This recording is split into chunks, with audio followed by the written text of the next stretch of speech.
ou já havia alguns CD-ROMs, né? Com um compilado de jurisprudência que facilitava bastante, né? O conteúdo tá bom, mas a estética não tá agradável.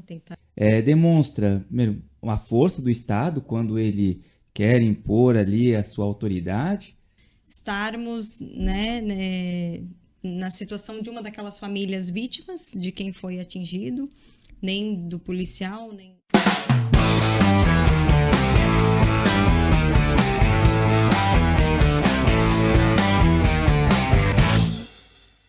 Olá, queridos e queridas entusiastas da lei. Isso aqui é Código Legal e é um prazer conversar com vocês. Estamos aqui para iniciar um projeto novo, projeto que tem por propósito trazer conhecimento da área jurídica, a experiência e a rotina dos advogados, enfim, todo o trabalho que circunda a atividade de um operador do direito. Sou Giovanni Bogo, advogado, e aqui ao meu lado estão o doutor André, doutora Edileia e doutora Caroline, que agora eu passo a palavra a eles para cada um se apresentar. Doutor André, por gentileza. Obrigado, doutor Giovanni. Uma satisfação enorme estar aqui hoje, iniciando esse projeto com vocês, bastante entusiasmado. Sou advogado da área criminal, eu e a minha sócia, doutora Edileia, e estaremos aí nos próximos episódios aí falando sobre o direito penal, direito processual penal e de notícias relevantes aí que estão assolando, passando na televisão, nas trends também. E passa a palavra para a doutora Caroline. Olá. Então, eu fico muito feliz, né, de estar aqui ao lado de colegas em que trabalhamos juntos aqui na nossa cidade. Realmente é um projeto que me deixou muito feliz, porque falar da advocacia, falar do direito e poder conversar sobre isso com as pessoas é algo realmente muito, que realmente nos entusiasma, né? Nos deixa feliz, porque a gente pode conversar um pouco sobre o nosso dia a dia, sobre a nossa atividade profissional e trazer um pouquinho de conhecimento também para as pessoas, né? Além de conhecimento, de notícias. E, bem, meu nome é Caroline Hilário Arnold, eu sou especialista na área de família e sucessões e, assim como a da área penal, da área empresarial, tributária, também vou trazer um pouquinho aqui de contribuição da área de família e sucessões. E vou passar a palavra aqui para minha colega Edileia. Olá, obrigada, Caroline. Eu sou Edileia, assim como o André, vou falar sobre direito penal e uma das nossas propostas aqui é mesclar os temas, o criminal com o tributário, o criminal com a família, o previdenciário com a família, o tributário com a família. E eu acho que às vezes as pessoas pensam que não, mas a maioria das áreas do direito está interligada. E nós estamos aí para somar tanto uns com os outros, quanto com os demais colegas, né, da nossa cidade, da nossa região. O espaço aqui vai estar sempre aberto para a gente debater os temas da atualidade, as mazelas do direito, na nossa comarca, na nossa região, no nosso estado. E acho que somar para a comunidade, para a cidade, para a nossa área, para todas as áreas que a gente conseguir, vai ser um dos pilares aqui do Vozes da Lei. E eu vou iniciar já devolvendo a palavra para o Dr. Giovanni para a gente falar um pouquinho sobre a reforma tributária. Olha, muito bem. Mas antes de eu começar a falar sobre a reforma tributária e feita essa apresentação, e estava todo mundo aqui um pouco tenso, né? Afinal de contas, é um projeto que se inicia, né? A gente também não tem tanto o hábito da comunicação como muitas outras pessoas possuem. E dizer o seguinte, né? Toda vez que a gente se reúne, é sempre uma satisfação trocar ideias, né? Seja num jantar da OAB, seja num encontro qualquer, que hoje diminuiu bastante, principalmente num fórum, né? Quantas vezes a gente se encontrava lá naquele ambiente e aí trocava uma ideia, fala um pouco de um processo aqui, um processo lá, uma audiência que teve uma certa situação, e essa troca de experiências eu sempre valorizei demais. A gente aprende muito ouvindo o colega, né? A experiência, porque juízes pensam diferentes, promotores igualmente, advogados mais ainda. Somos um número maior do que os operadores do judiciário e do Ministério Público. Então é normal que a gente tenha visões de mundo muito maiores do que aqueles outros colegas de trabalho na área do direito. Pois bem, com relação à reforma tributária, de fato, né, a gente está passando aí por um período de transição. A emenda constitucional 132 inaugurou aí um novo sistema de tributação em relação ao consumo, né? Muitos tributos, como o ICMS, o PIS, COFINS, o IPI e o ISS, nós todos sabemos, profissionais da advocacia recolhem o ISS, vão ser substituídos por novos 2 tributos, o Imposto de Bens e Serviços, o IBS, e a Contribuição de Bens e Serviços, a CBS. O IBS é um tributo de competência do Estado e dos municípios, e a CBS é o tributo de competência da União. Essa emenda constitucional já foi regulamentada através de lei complementar, e agora estamos passando pelo período de transição para verificar algumas ocorrências. Dentre elas, o nível de arrecadação dos municípios e estados União, para se definir as alíquotas referência que serão aplicadas para esses tributos. A alíquota de referência será determinada pelo Senado Federal e ela poderá ser seguida ou não, tanto pela União quanto pelos estados e municípios, né? Especula-se hoje que deve ficar em torno de 28%, né? A nossa profissão, por exemplo, do advogado, que recolhe 3% aqui na nossa cidade, passará a ser tributada com essa alíquota, claro que com uma redução de 30% na alíquota, em razão de um regime favorecido estabelecido na própria Constituição. Mas assim, a gente tem certas dúvidas, né, para quem trabalha na área do direito tributário, de quão impactante será essa reforma no dia a dia das empresas, seja empresas do comércio, da indústria e especialmente na área de serviço, que foi a área mais impactada, né? E esse regime de transição, ele se inicia em 2026, próximo ano, né? Em 2027 é o que efetivamente começa a ocorrer a alteração.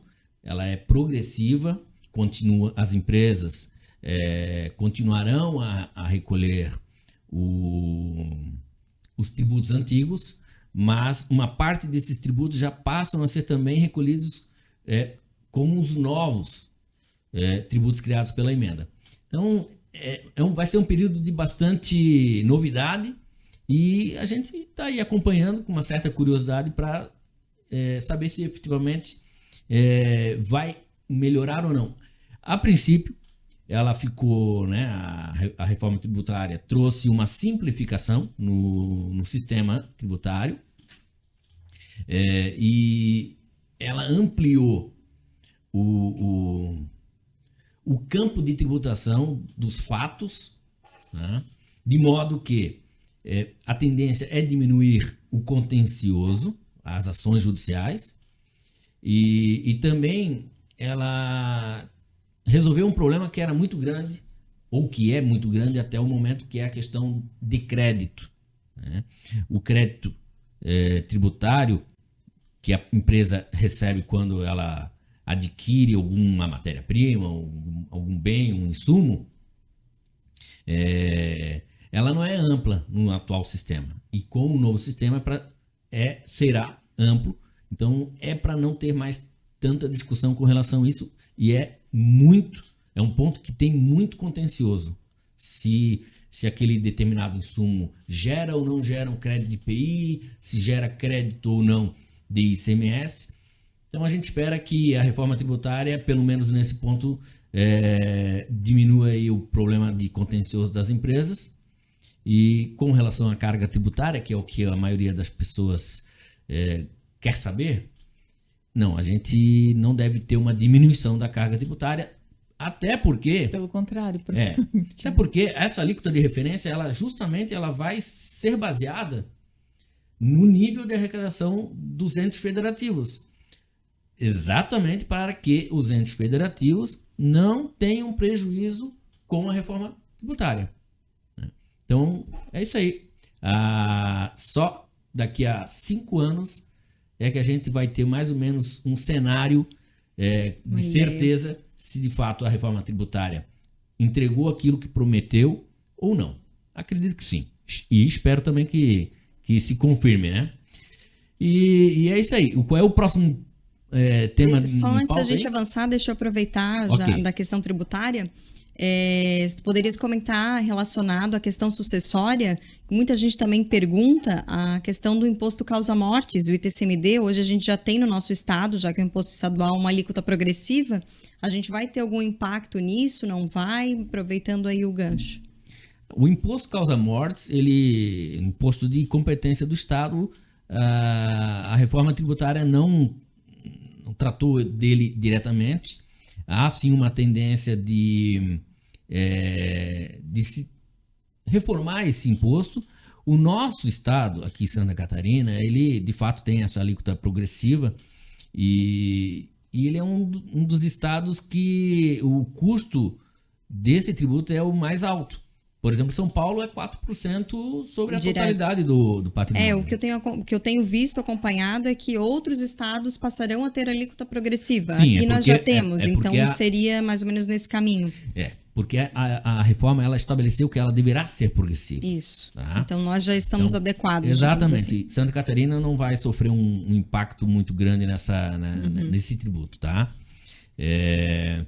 Falando até em sucessão, e que me veio à mente, inclusive eu conversando com colegas hoje, o que deve acontecer é que muitos empresários vão passar a usar a empresa para compromissos pessoais ou familiares, para justamente se beneficiar do creditamento amplo das negociações, das transações. Um caso bem simples. Automóvel. O dono da empresa provavelmente vai ser incentivado a comprar o carro no nome da pessoa jurídica. E aí o abastecimento, aí precisa se entender exatamente como é que vai funcionar o regime diferenciado dos combustíveis.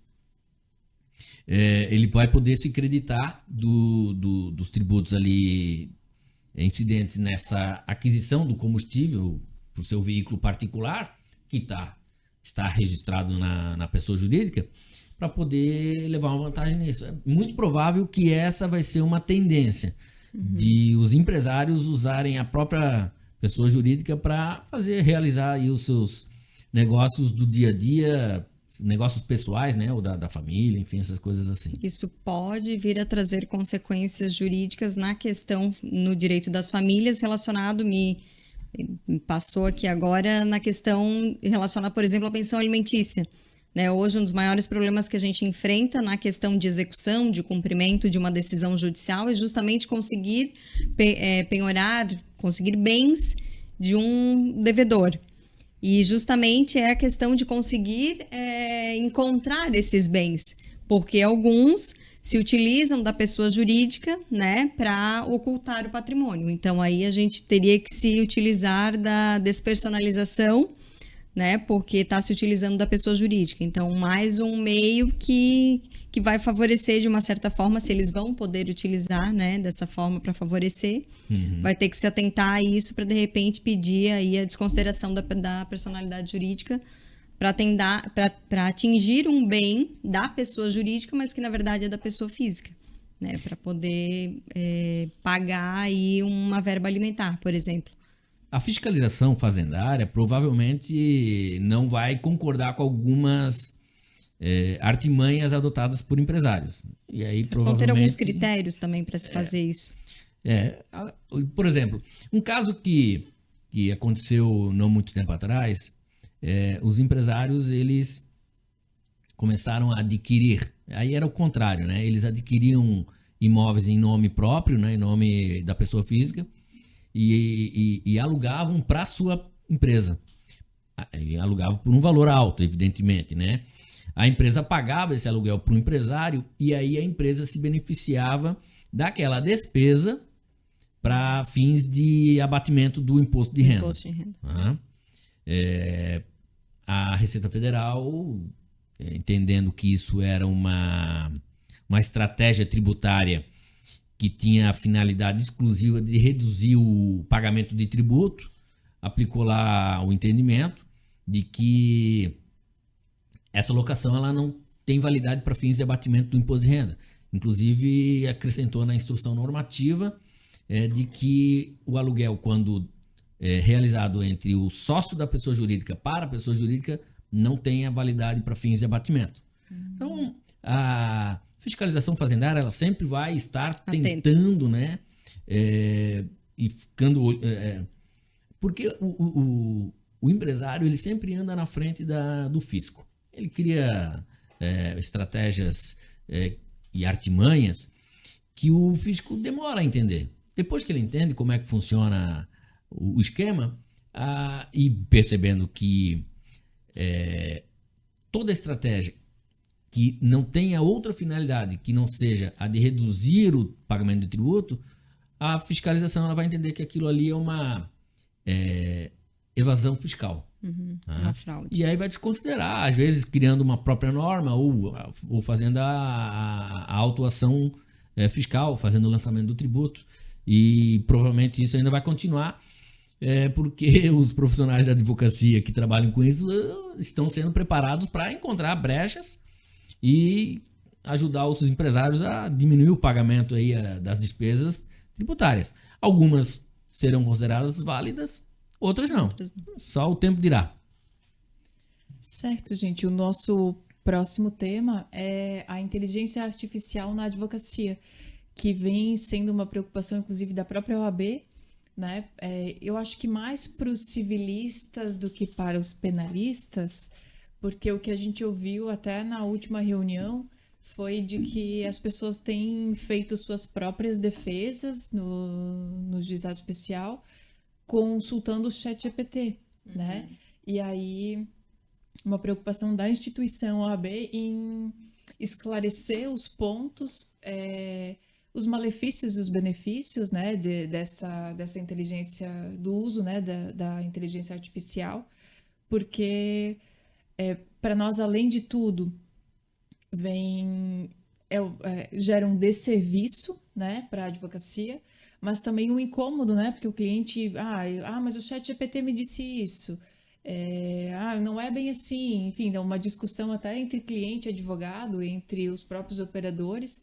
Aí eu queria saber o que vocês pensam disso. A gente percebe que muitas vezes o cliente vem com a informação para confirmar com o advogado, né? Ele quer fazer a consulta para confirmar se aquilo que ele viu no Google e hoje, né, no GPT e Copilot, enfim, para confirmar aquela informação. Mas o GPT diz tal coisa. E nem sempre aquela informação é correta, né?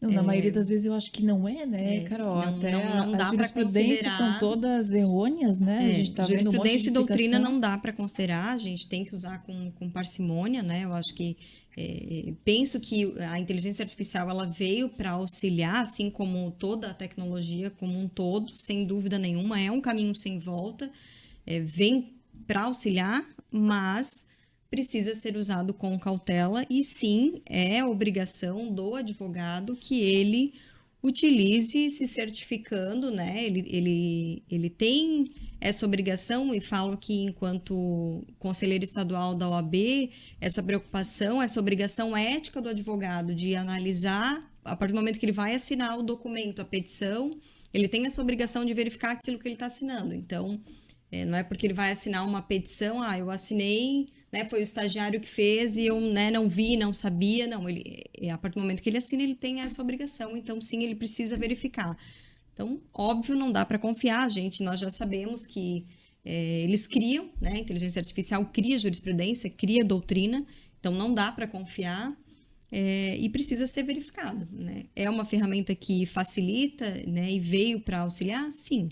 Mas como tudo, né, a gente precisa realmente se certificar e verificar essas informações da forma como é utilizado. Sabemos que o judiciário utiliza, né, o Poder Judiciário de Santa Catarina, assim como a STJ já usa há muito tempo, mas tem que ver de que forma também é utilizado.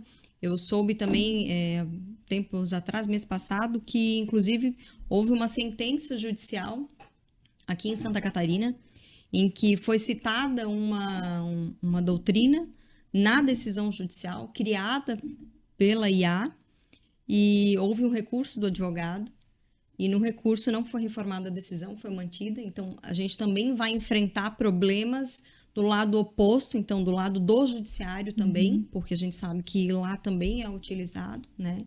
Então, é o que nós vamos enfrentar daqui para frente, mas nós precisamos utilizar com parcimônia, com cuidado, com responsabilidade, com ética, né?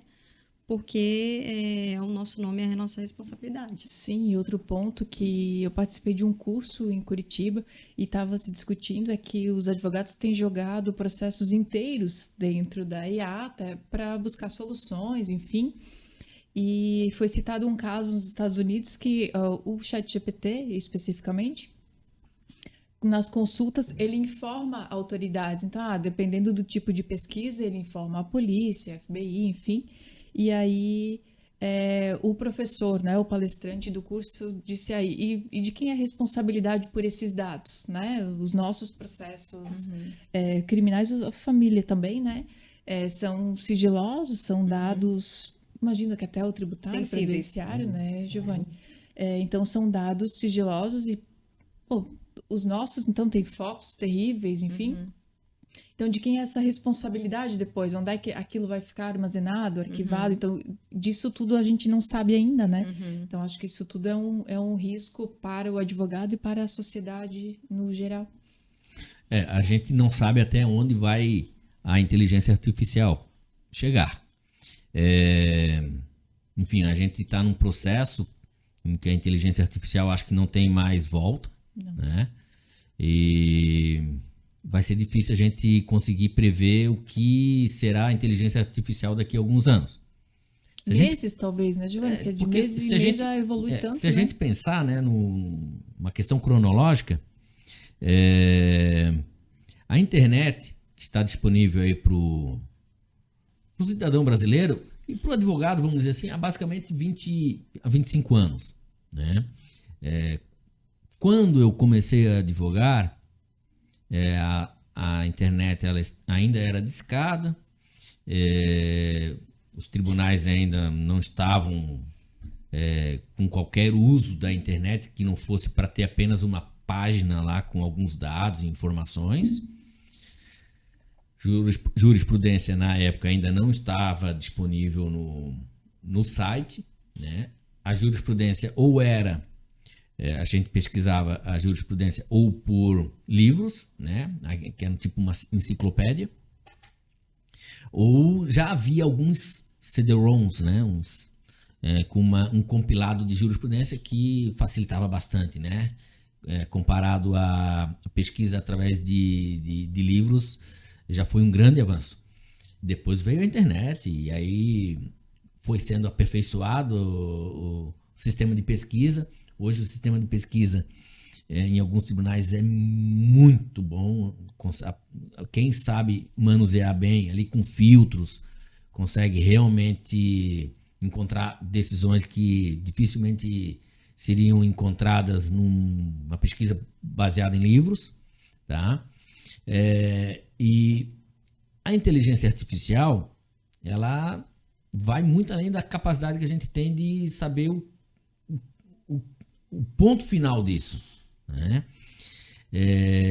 De fato, né? Isso aí, as colegas aqui já falaram, né? Da criação de jurisprudência, doutrina. Eu uso, evidentemente, a inteligência artificial, ela acelera o processo de peticionamento, né?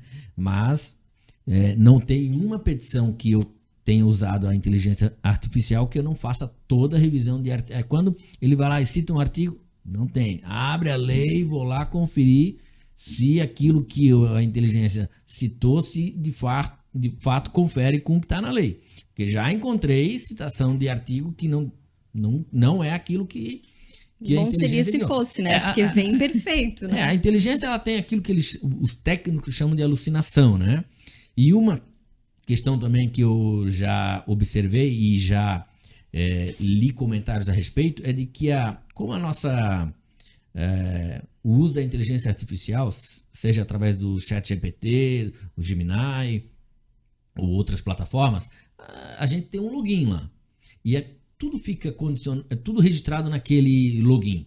Então, se você fez uma pesquisa qualquer, um mês atrás, e você voltar a fazer essa pesquisa hoje, né, mesmo que seja um novo prompt, né, a inteligência lá, a plataforma vai reconhecer que você já fez aquela pesquisa lá 30 dias atrás e ele já vai conectar com aquela pesquisa anterior. O que isso significa? Significa que a inteligência artificial ela vai entendendo o que você gosta o que você aproveita, né?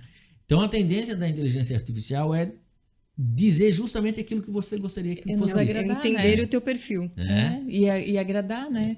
Então os profissionais vão ter que ter esse cuidado, tem que fazer como tudo, né? Tem um lado bom e tem um lado ruim. Evidentemente.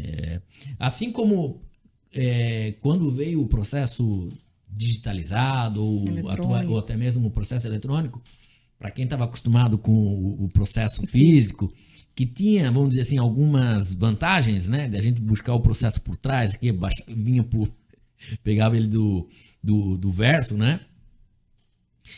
Já era um jeitinho que os advogados adotavam, e coisa que a gente não tinha no processo digitalizado, principalmente no ESAGE lá, que às vezes o ESAGE digitalizava, vinha aquele arquivo gigantesco e a gente não sabia onde estavam as páginas e coisa assim, um pouco difícil. Mas hoje em dia é impensável voltar a trabalhar com o processo físico. Exatamente. Né? Eu imprimo e trabalho com ele físico, Giovanni, não consigo.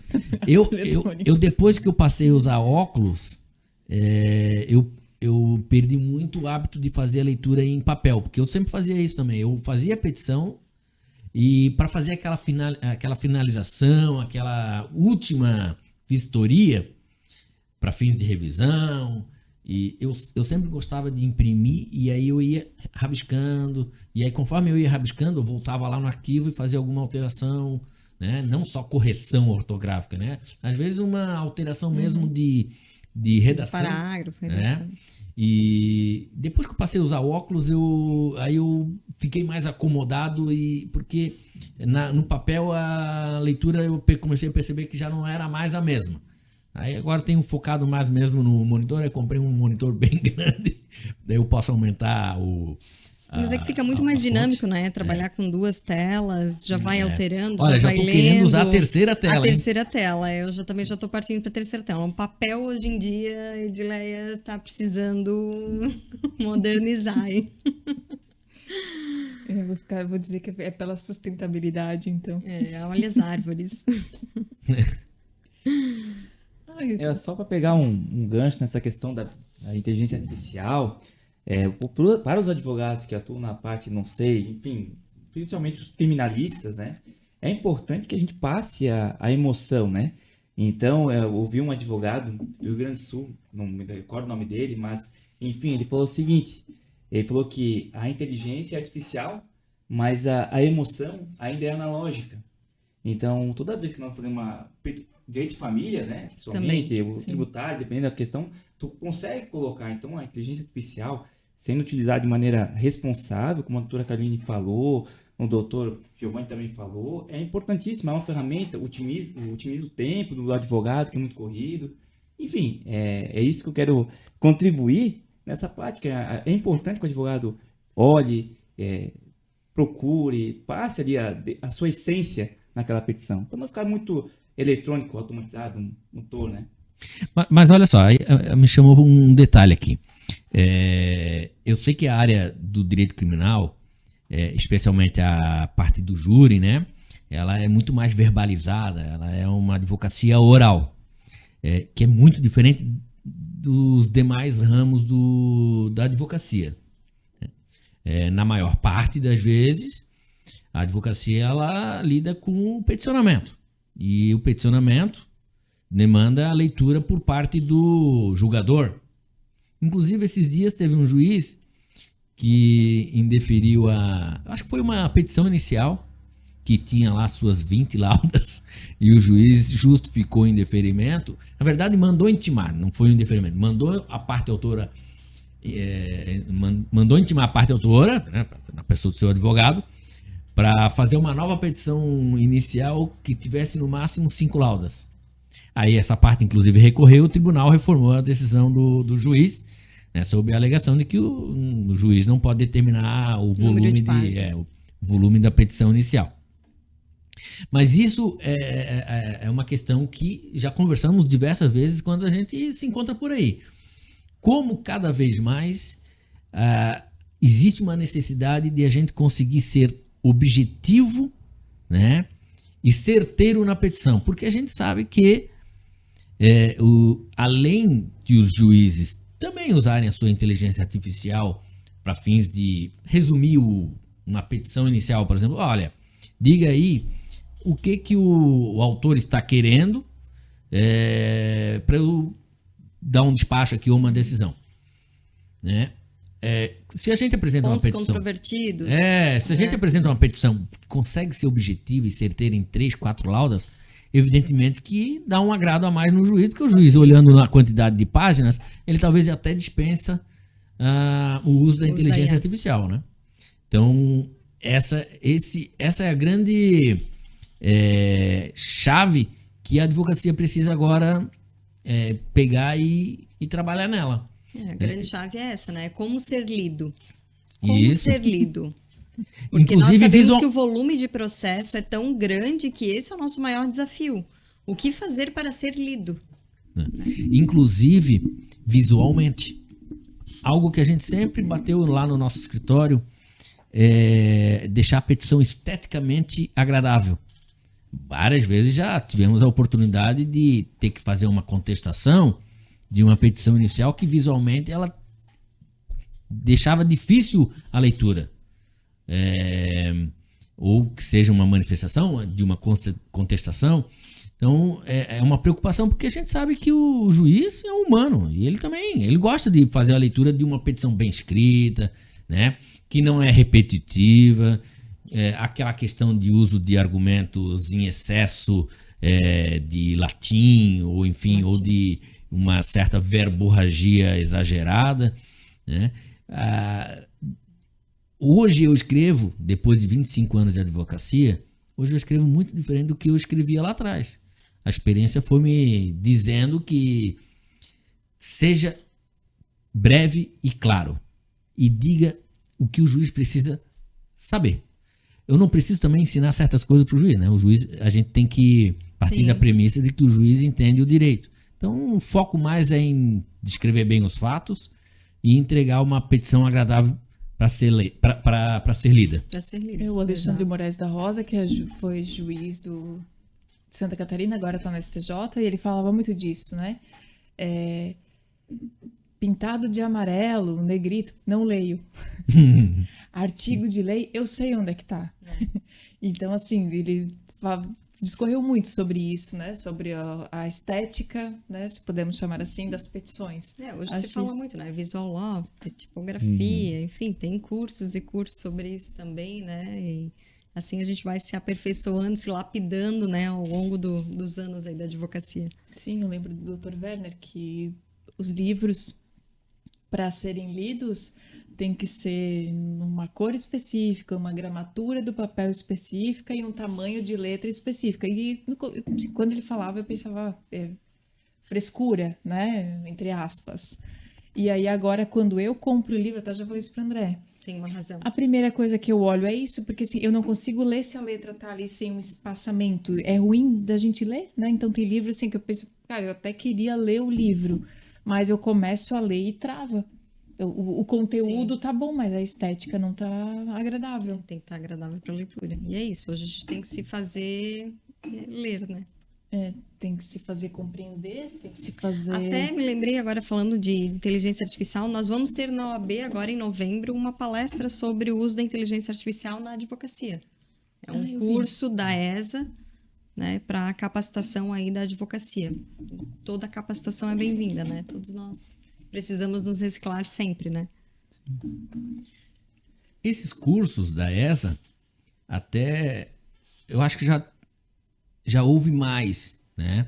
Ou talvez é porque eu estou um pouco afastado. E sempre achei muito valioso, né? Ter essa oportunidade de receber pessoas que vêm aqui e trazem alguma informação. E aí, nesse caso, por exemplo, da inteligência artificial, que é extremamente pontual, né, não é possível que uma informação não realmente seja Nociva, né? de alta importância. Porque, claro, muitas vezes é um profissional que vem trazer uma palestra, que na maior parte do assunto, nós advogados estamos lá, a gente sabe, a gente conhece. Mas eles sempre trazem alguma novidade, alguma informação mais pertinente e que são úteis, né? Esse da inteligência artificial, inclusive, o nosso escritório vai participar desse curso. É a doutora Vanessa Barcelos que vai ministrar o curso, ela é da Comissão de Direito Digital e ela está muito à frente nesse assunto, participa né, tudo que tem de curso da área, ela é bem envolvida nisso, está ministrando cursos pela ESA no estado todo. E a gente conseguiu trazer esse ano ela para cá, mesmo com a agenda apertada, mas ela vai conseguir vir. Então, dia 25 de novembro, salvo engano, ela vai estar aí para a gente poder se capacitar. Doutora Edileia, qual é o próximo ponto aí na mesa? Então, o nosso próximo ponto, que eu já vou passar a palavra para o doutor André Pereira, é para falar sobre os confrontos no Rio de Janeiro. Vocês viram as notícias de ontem, de hoje? Olha, eu vi, só um pouquinho, doutor André. Eu acabei de ver no Twitter a informação de que já passaram de 163 mortes lá. Aí, segundo o governador do Rio de Janeiro, o Cláudio Castro, a operação foi um sucesso. Doutor André. Depende do ponto de vista, né, da abordagem que vai se tomar desse fato, né? É lamentável que nós tenhamos tantas mortes, né? Óbvio, vão ser averiguadas cada uma delas, o Estado, mas demonstra, primeiro, a força do Estado quando ele quer impor ali a sua autoridade, mas de outro lado também escancara, na minha concepção, a deficiência do Estado, né? Eu até estava conversando com a doutora Edileia, a questão do crime organizado. Hoje, se nós temos o crime organizado, é porque o próprio Estado é desorganizado. Como é que o crime se organiza perante o Estado? Enfim, é lamentável. É óbvio que é um problema muito complexo, né, de saber se foi válido. Depende do ponto de vista, por assim dizer, do que o Estado quer passar, o Rio de Janeiro. Isso repercutiu muito lá fora, questão do Rio de Janeiro, que para nós não é uma novidade, infelizmente, mas na minha concepção depende do ponto de vista. Depende do direito, né? Passo a palavra para a doutora Edileia, ver qual é a visão dela quanto a essa questão também. Então, como eu já falasse, isso é difícil, né? Porque hoje no próprio escritório, conversando com o Dr. Jefferson, a gente já teve uma discussão sobre isso, porque ele disse, não, o Estado tem que fazer isso para mostrar que é o Estado que manda. E aí a gente...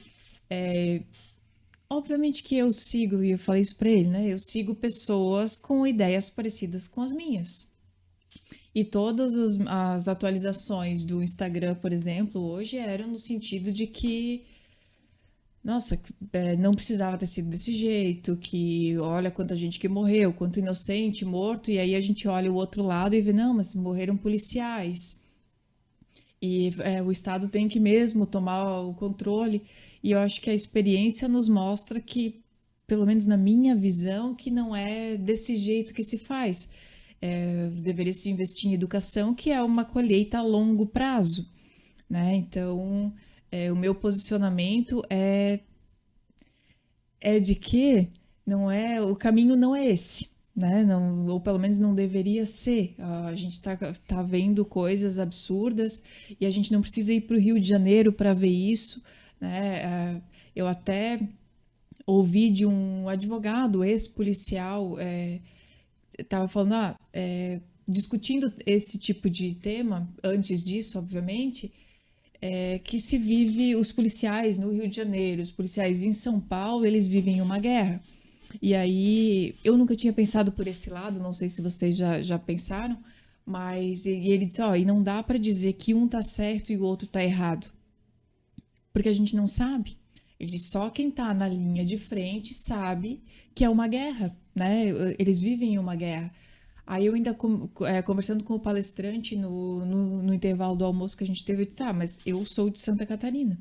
Santa Catarina, graças a Deus, nós não vivemos, nós, especialmente na nossa região, acho que Florianópolis já é um pouco mais complicado, a gente tem regiões, eu acho que não nesse grau, mas é um pouco diferente daqui. A gente não vive em uma guerra. E a gente também enfrenta, eu e o André, recentemente até, notícias e casos de violência policial. E geralmente com os menos favorecidos. Então, isso é uma coisa que me afeta pessoalmente, nem somente enquanto advogada, né? Não sei o que os dois que não são criminalistas pensam sobre isso, mas deve ser diferente de nós. Olha, evidentemente que esse é um assunto que ele transcende a área do direito, né? Ela está muito mais relacionada à política pública e outras ciências humanas envolvidas aí. O que eu imagino que não deva ser mentira é de que quando ocorre uma operação dessa, deva ter ocorrido uma investigação, um estudo, uma preparação da força policial e, acima de tudo, uma resistência por parte da facção, vamos dizer assim, né, da comunidade, porque na verdade assim, a facção e a comunidade ali é uma simbiose, né? Os criminosos, vamos dizer assim, os agentes da alta cúpula da facção, que talvez não estão nem ali, naquela área, e aí vai descendo de nível, eles vão determinando alguns comandos, e aí a gente, né, você mesmo comentou, pessoas vulneráveis ali, atingidas, mas embora sejam vulneráveis, elas também até que ponto são reféns da facção? E aí, no Rio de Janeiro, a gente não pode descartar a milícia, né? Uhum. E a própria força policial também, internamente, deve ter ali o seu grupo corrupto, né? Até porque o Rio de Janeiro já é conhecido por ter esse tipo de problema. Eu acredito que a gente precisa eliminar de vez a questão da organização criminosa, tá? Infelizmente vai ter que alguma medida ser tomada de maneira drástica, porque o que acontece é que nós estamos com um estado paralelo. A gente fica, na verdade, sim. Funciona muito melhor do que o nosso. Para quem está mais debruçado sobre o assunto, estão dizendo, né, esse pessoal aí, que o que eles querem, na verdade, assim, o tráfico, esses crimes que remontam ali a algumas décadas atrás, já não são o mote principal dessas organizações. Essas organizações, o que elas querem agora é ocupação territorial. Tá? Elas querem afastar a autoridade do Estado naquela região para eles poderem determinar o que pode e o que não pode ser feito ali, né? Então, sim, estão se filtrando, aí inclusive na política, então né? é uma decisão que o Estado precisa tomar. E o Estado, quem é o Estado? O Estado somos nós, né? O Estado precisa tomar uma decisão. Ou a gente faz eles recuarem, ou a gente vai deixar eles tomarem conta. É sensível, o assunto é sensível, né? E ao mesmo tempo é difícil apontar o dedo, né? Porque quem não tá lá vivendo aquela realidade, pra gente que tá aqui no sul, talvez seja fácil falar e apontar o dedo, né? Difícil é pra quem tá lá vivendo aquela realidade, né? Tanto de um lado quanto do outro, né? Não queremos nós estarmos, né, na situação de uma daquelas famílias vítimas de quem foi atingido, nem do policial, nem das famílias vítimas vulneráveis, ao mesmo tempo que o Estado também precisa tomar uma posição. Então, realmente é difícil, é uma situação delicada e, de fato, o Estado precisa também se posicionar, porque o Estado somos nós, né? E o que fazer? Deixar tomar conta? Eu concordo com a doutora Edileia, realmente sempre acreditei que a educação é a base, mas não podemos agora, né? Como educar agora?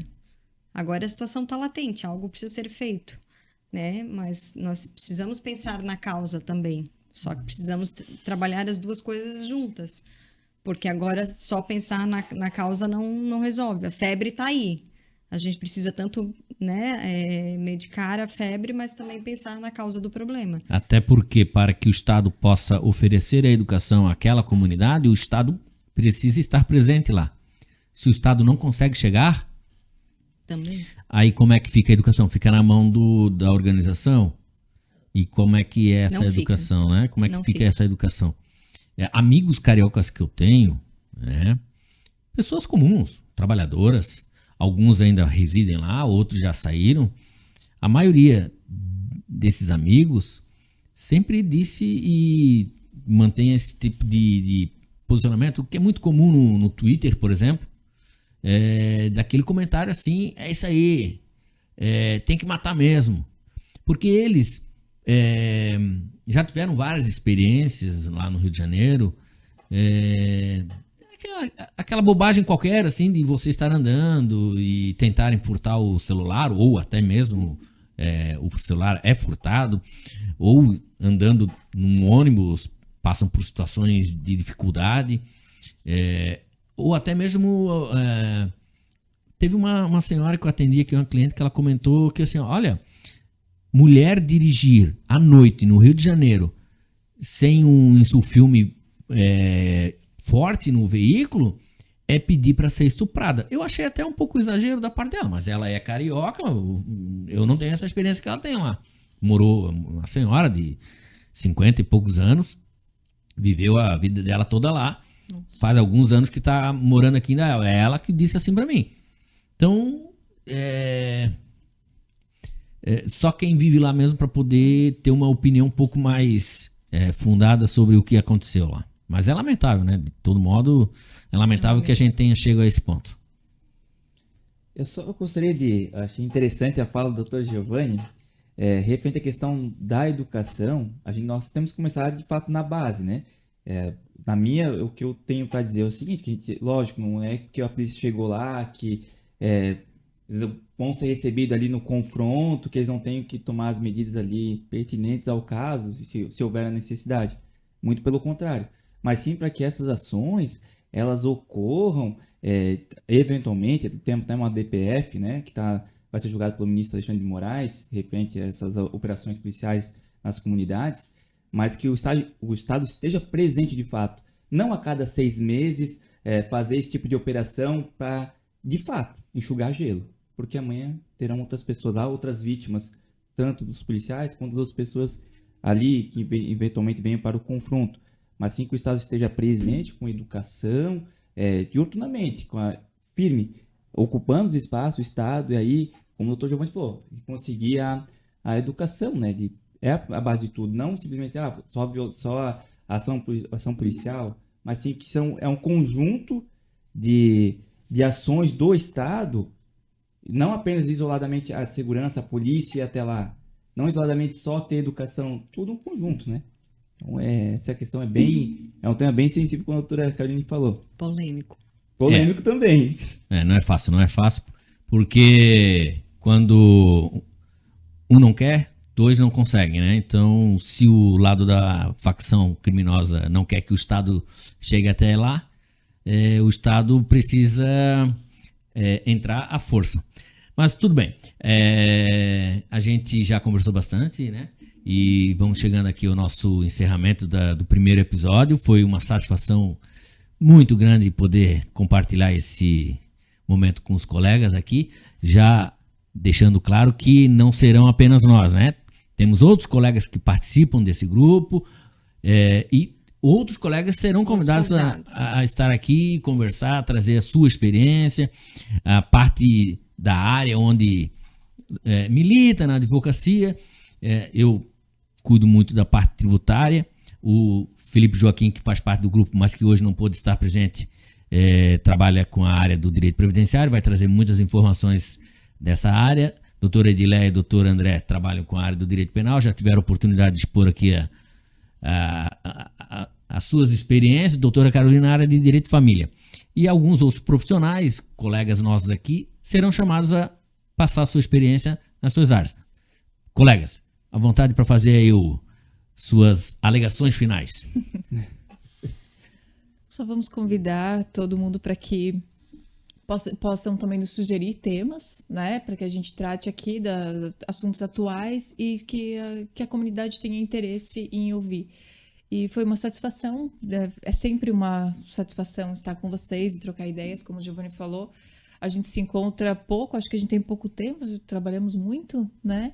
E aí, então, a gente sempre vai ter ideia para trocar, assunto para conversar e abrir um pouco mais, né, a nossa mente com relação aos temas de vocês, que não é o nosso assunto corriqueiro, né? Acho isso bem relevante. O que o Giovanni falou no início, acho que é bem isso aí, né? Essa interdisciplinariedade das áreas do direito, que hoje a gente percebe isso de forma nítida, e principalmente tentar resgatar o que nós vivíamos antigamente nos corredores dos fóruns, né? Que nos permitia realmente conversar, né? Ter essa proximidade para dialogar e trocar ideias sobre processos, sobre os casos, né, os do cafés direito. na sala da UAB, né? Isso. E que aqui vão nos permitir, né, trocar essas experiências, essas ideias, o nosso dia a dia da advocacia, assuntos, né, do momento.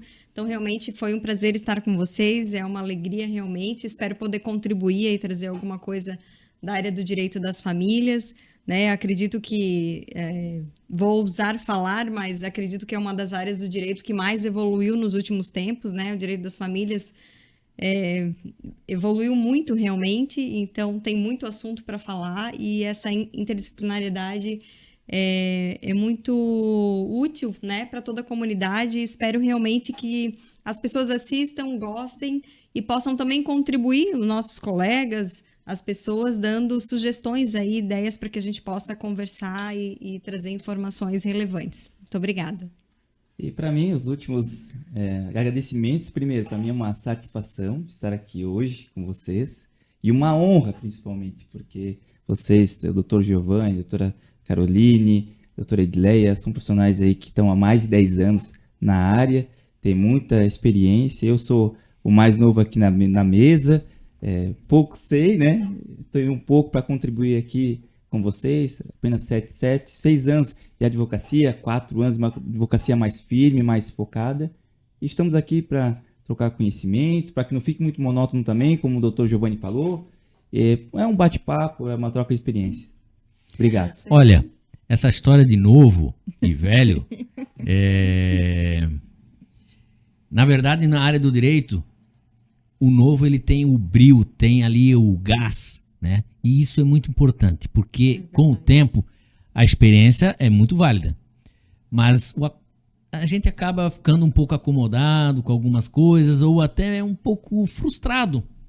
Desesperançoso, talvez. Exatamente. Então essa miscigenação do novo e o velho faz muito bem para nós aqui. Valeu, obrigado para todos aí. Obrigada até o próximo episódio. Um abraço.